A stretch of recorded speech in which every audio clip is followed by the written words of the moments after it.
So now that we've identified our four kingdoms, Babylon, Medo-Persia, Grecia, and Rome, I want to stop and talk about the idea of dual fulfillment in Bible prophecy. Now, this is an extremely important principle when we're studying the book of Daniel. We need to understand the concept of dual fulfillment. Now, what does that mean?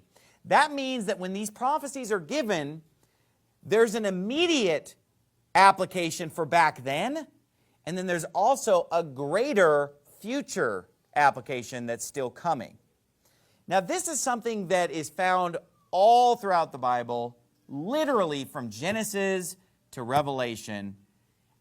It's impossible to ignore because just over and over again we see examples of this in the Bible where prophecies of the Old Testament have a dual or even triple or even quadruple fulfillment. Okay? Why? Because they have an application for that generation back then, and then they often have a future application or an end times application, and maybe even for a couple different generations. Why?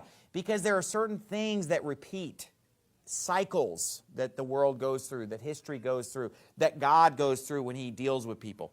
Now let me just give you some perfect examples of this. If we go all the way back to the book of Genesis, for example, we have the story where Abraham offers Isaac his son upon the altar, right? And the prophetic statement is made before they get to the top of the mountain, because Isaac asks the question, where is the lamb?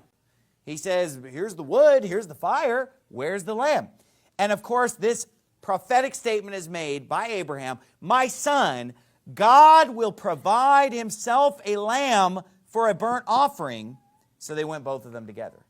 So Abraham prophesies that God will provide himself a lamb for a burnt offering. But when they get to the top of the mountain and the angel stops him from offering his son, what is actually provided? A ram. Not a lamb, a ram. Why is that? Because of the fact there's a dual fulfillment.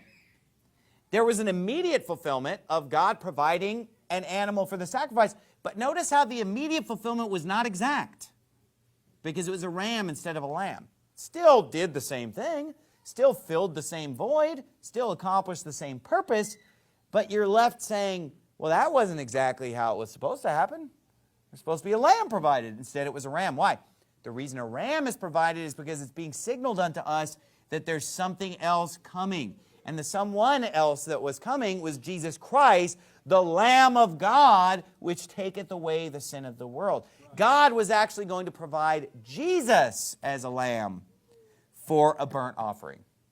So there's an immediate carnal fulfillment where there's physically a ram right there. And then there's a future spiritual fulfillment where Jesus is the Lamb of God, which taketh away the sin of the world. So that's what I mean by dual fulfillment. And we could go through tons of examples of this. I'll just give you